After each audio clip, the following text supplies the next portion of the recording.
Welcome to the Thalberg Foundation podcast series New Thinking for a New World.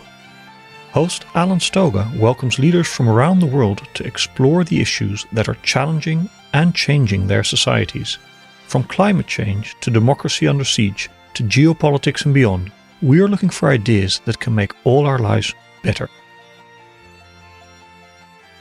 My guest today is Pascal Lamy, former Director General of the WTO and EU Trade Commissioner. Even those positions dramatically understate the role he has played and continues to play in trying to push Europe and the world, really, towards a fairer, more robust, more sustainable economic reality. Part of that effort is an amazing new book that he co-authored with Nicole Nesotto, titled Strange New World, that opens with this quote from Antonio Gramsci: "The crisis consists precisely in the fact that the old is dying and the new cannot yet be born." In this interregnum, a great variety of morbid symptoms appear. That certainly sounds like today. So welcome, Pascal. Thank you for joining us. A pleasure to be with you. In Strange New World, you make an elegant case that the world's a mess and that Europe has a unique role to play in fixing what's broken. I don't want to dwell today on those morbid symptoms. We'd all get way too depressed. But I want to focus on the second part of the equation. Why Europe? Well, it's not just because I'm a European and I've served French Republic for some time, the European institutions for some time, a global institution like the WTO for some time. But I think if I take the cockpit view of this planet, recognizing that we are globalized, but that the model of globalization which dominates this world is probably, at least in my view, not the right one.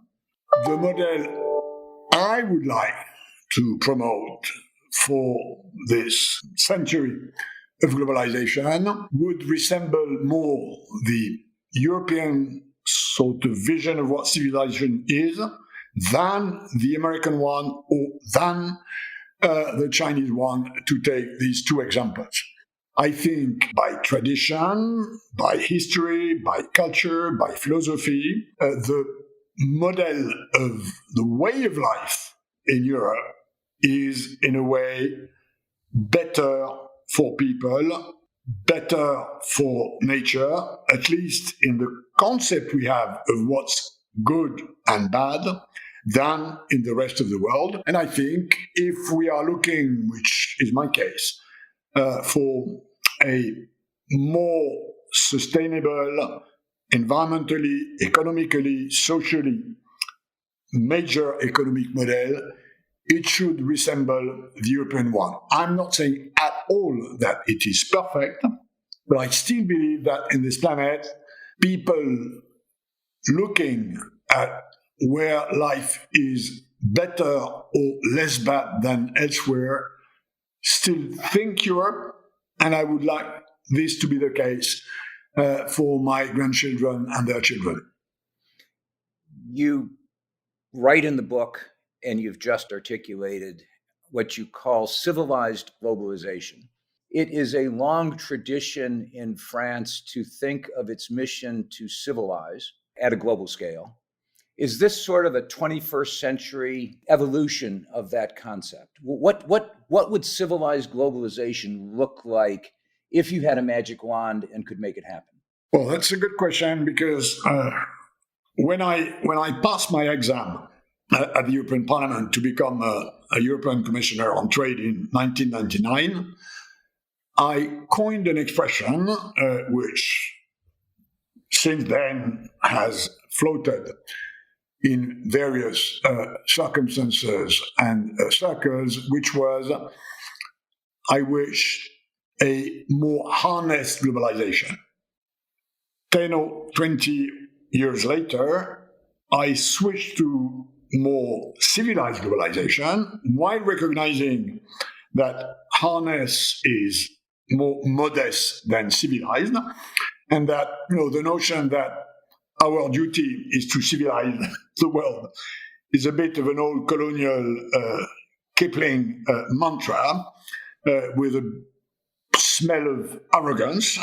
I totally accept this criticism. But what I mean by a more civilized globalization, in the sense that civilization is something that softens the violence we have in each of ourselves as individuals, or which there is in the societies we build. Civilization is taming violence. This is what I mean by civilization, and I wish a world where there is less violence, less damage, less stress on both humans and nature. My magic wand is very simple. I wish the people of this planet to be less stressed, less alienated, either by poverty or by political power or by injustice. And I also want, with my magic wand, to make this planet more sustainable and to get to a world that would be decarbonized in 2060. And I take this horizon because, as we know, this is the new Chinese one. And I think that's what we should do. Certainly, the Anglo-Saxon version of globalization puts financial at the forefront. The European version of globalization puts finance further back in the row, I think. And is that what you have in mind? Is it about trying to put people first and perhaps the money second? That's a simplistic interpretation, but I want to push a little bit in the practical means of how do you humanize globalization? Well, to answer frankly your question, we live in a global market capitalist system. Of course, there are different versions of that. The Chinese one is not the American one, which is not the European one, which probably will not be the African one 30 or 40 years from now. So it's global, it's market, it's capitalist. I would decapitalize a bit the system. I would keep it global because there are immense benefits, although serious costs for some. I would keep it market, not for everything, because markets have their formidable efficiency, they also have their limits, but I would decapitalize it, i.e., give to the sort of financial side of this, the sort of notion that if you don't get a return on your money of 10%, you're not right. I would try to change this. And there are many ways to change this.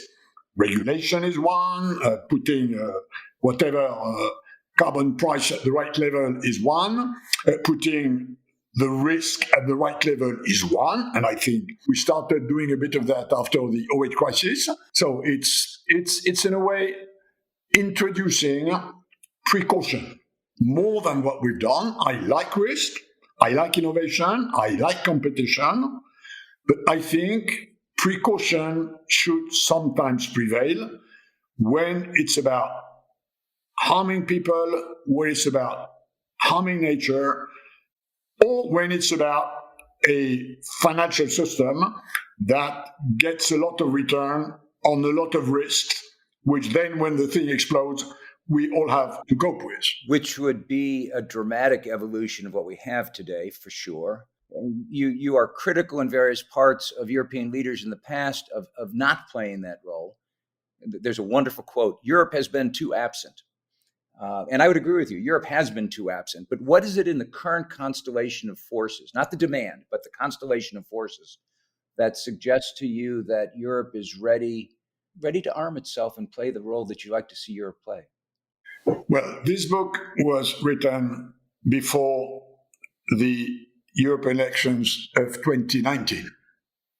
At the time, we were with the Juncker Commission, with this sort of a duopoly, which was organized in the European Parliament between center-right and center-left, Christian Democrats and Social Democrats.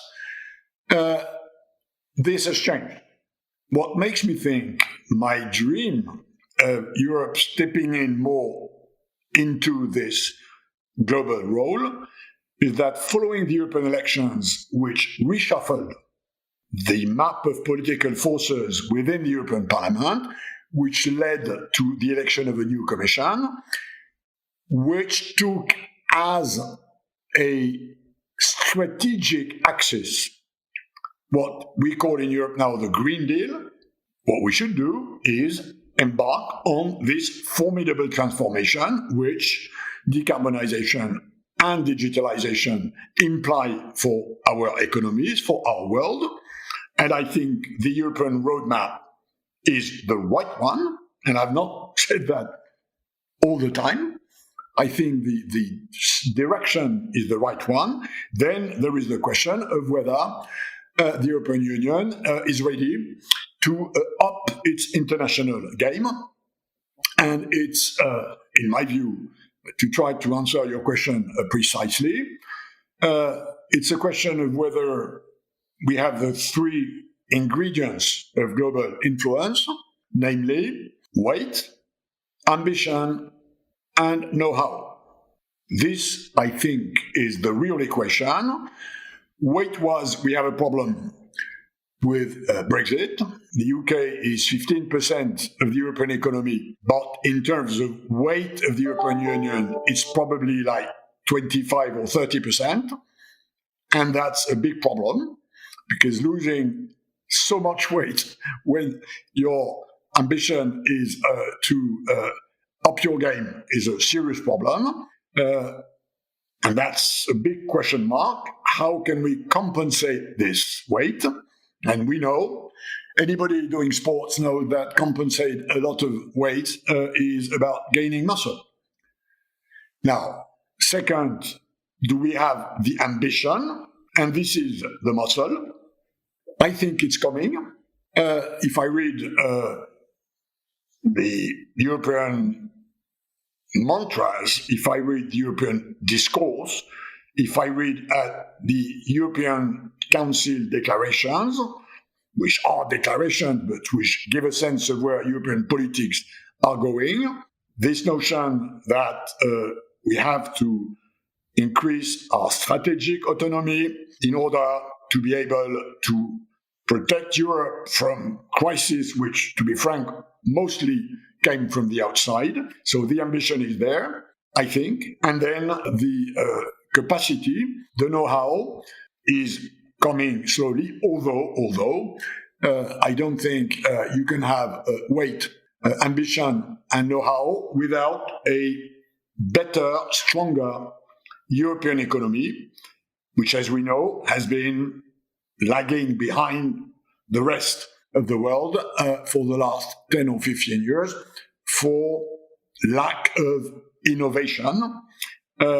So I see and I think the signals are there that the direction is okay, that the ambition is now there. Remains to see whether we line up the sort of resources, and that's the big challenge for the years to come.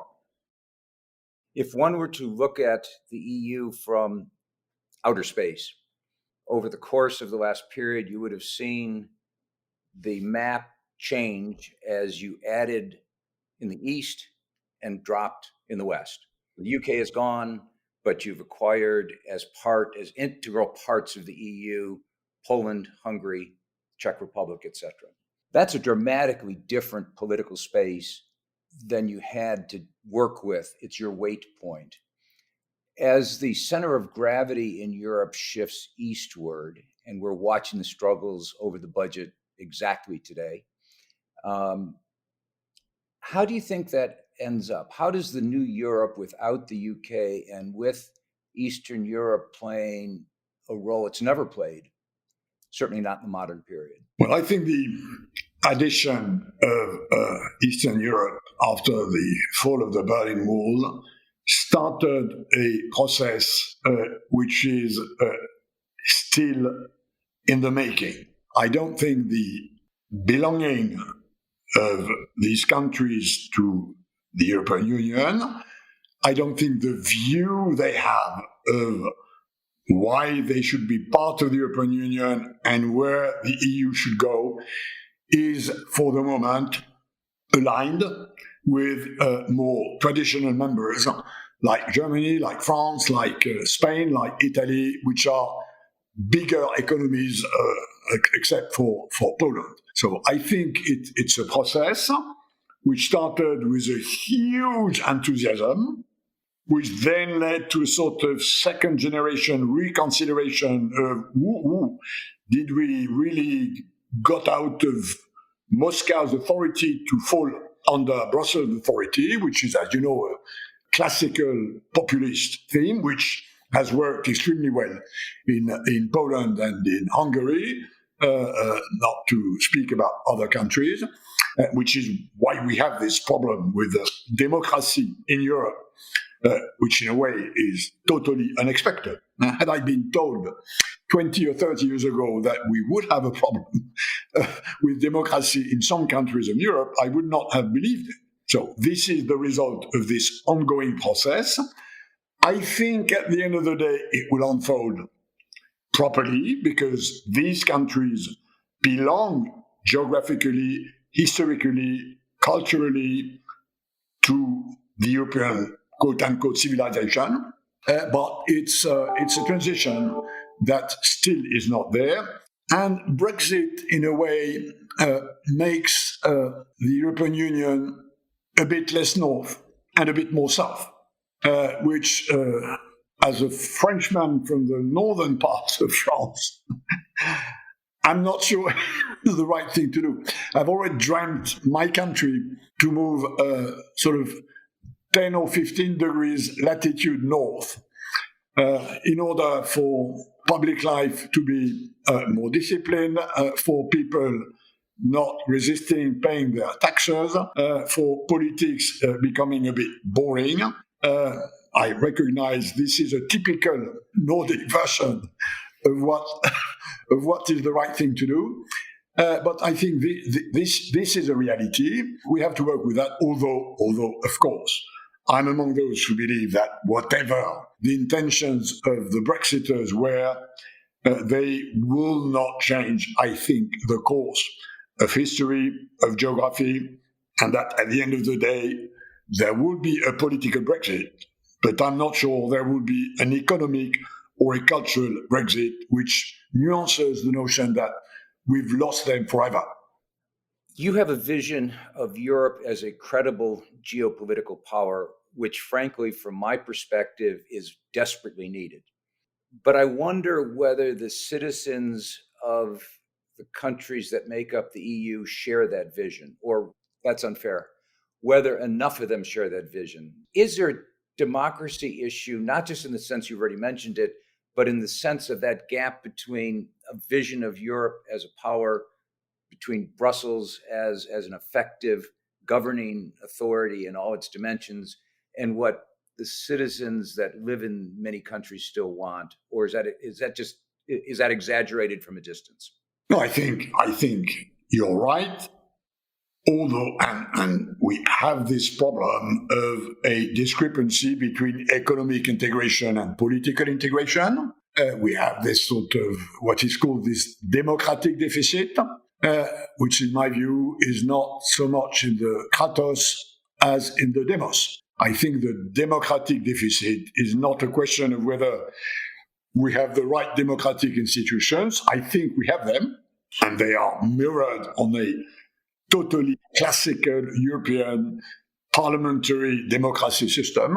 I think we have a problem of a lower sense of belonging to this new political entity than a local, regional, or national belonging. And this will take a long time because, contrary to what the founding father thought, economic integration does not per se lead to political integration.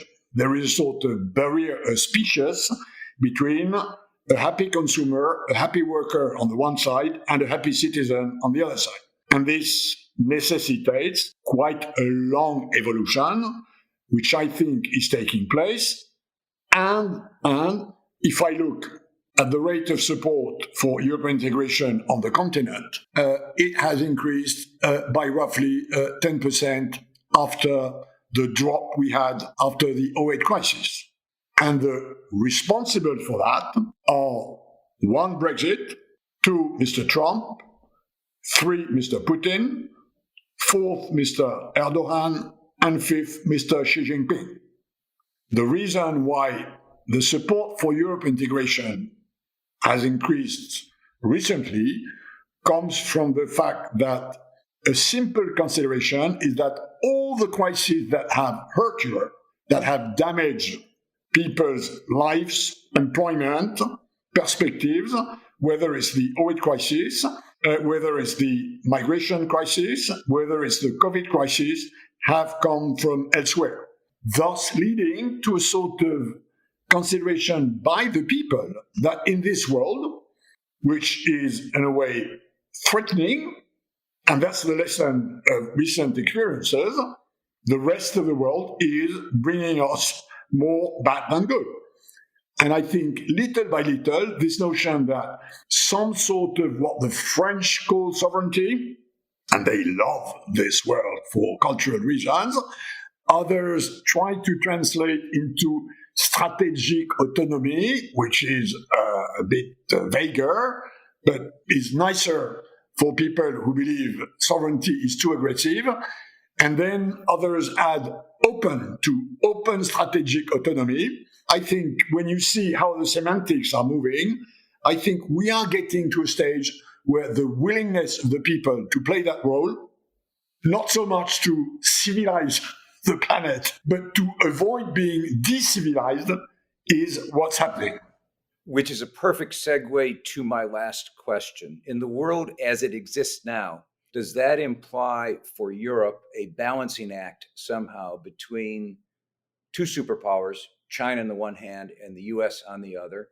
Obviously, that would be a dramatically different role than Europe has played since 1945. But it's almost implied in the way that you set up that last frame. If the problems are outside and you become a credible global power again, isn't that somehow in not opposition to, but as one of several global powers, as opposed to remaining, as has been the case, in the wake of a US-led alliance? Yes, to some extent. Now, yes, because we have an identity which is different from the US and different from China. We deeply differ from China for political reasons. We believe in democracy being the right way to address different individual preferences into a collective preference. We don't want this to be imposed. We don't want this to be secretly done.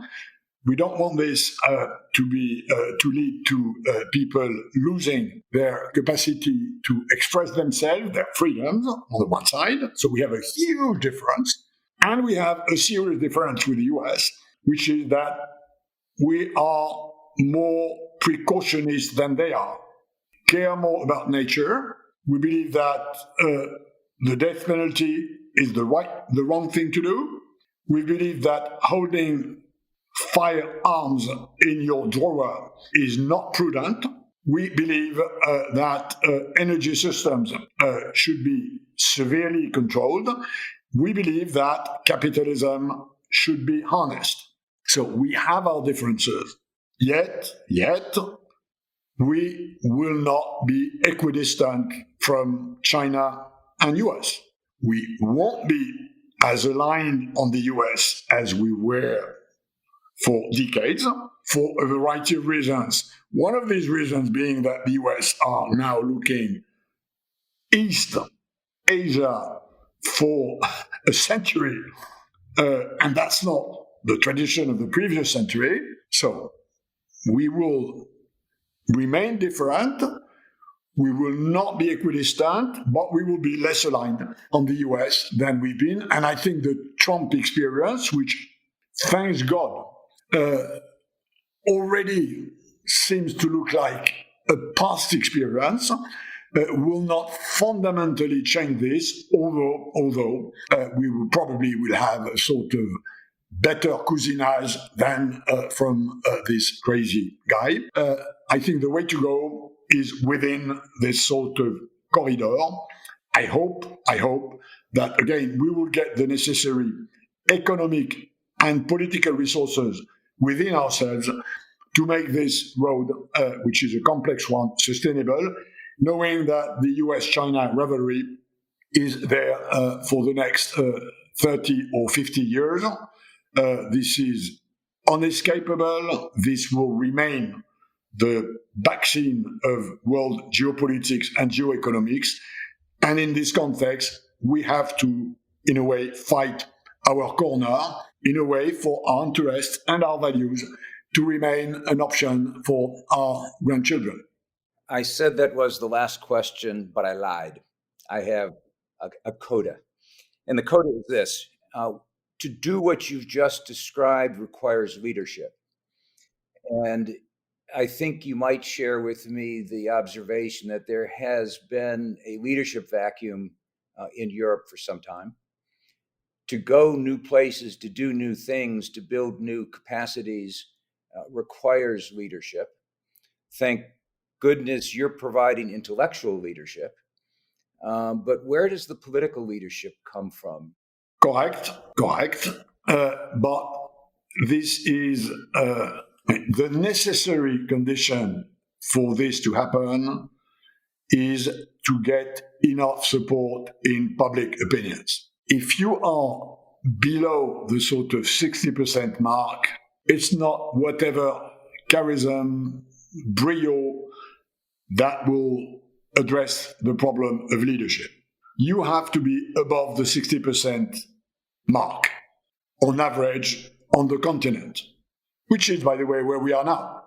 Now, then there is also an issue, which is that it's a bit, Europe is not a federation, it's not a nation anymore. I mean, it's not just nations anymore, it's somewhere in between, some sort of confederation, which implies a sort of collective leadership.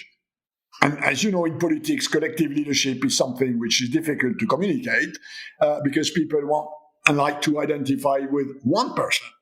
And by the way, most of the political fight is about people saying, I am the one that you should recognize as your leader.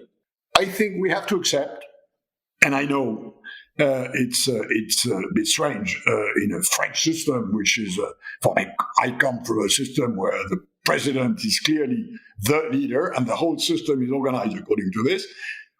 I think in the future, European leadership will resemble more a sort of Swiss system rather than a French presidential or American system. I think we have to accept that some sort of collegiality will have to be incarnated as a form of leadership. I frankly don't see, and I don't agree with those who say, oh, the right way to correct this democratic deficit is to elect a European president by universal suffrage. I don't believe 1 second this is the solution. Not least because, given the demographic weights, it's going to be a German because people will vote for what they know best, which is their proximity. So, yes, we have a problem with leadership, but this issue is more for European nations, in my view, to elect leaders who have a European vision and commitment and who collectively can drive the thing in the right direction rather than dreaming of some sort of a European leader. I'm more thinking, in terms of historical references, it's more like the Austrian-Hungary system or the Swiss system, which are systems where leadership was not the first dimension of politics. But to your point, it probably requires thinking differently about leadership, thinking differently about institutions, and thinking differently about citizenship and the relation between citizens and those leaders. Totally agree with that. Thank you very much for that, because it's a good place to stop, because until we recalibrate what leaders are, what leadership is, we can't move on much of the agenda that you outlined. Well, the sun will come up tomorrow, Annie. That's a different point. But we want more than that and deserve more than that. And I think the vision you've outlined is clearly much more than that. So now we need the leaders and the vision and the people to come together. And thank you for what you're doing to define all that and to try to make some of it happen. So thank you very much for this conversation. My pleasure, and thanks for these good questions, which are in a way familiar to me, and thanks for putting them so simply and clearly. Thanks, Alan, and good luck to the Talberg Foundation. Thank you for listening to this episode of the New Thinking for a New World podcast. We welcome your comments on our website, talbergfoundation.org, and please subscribe to the podcast in the app of your choice.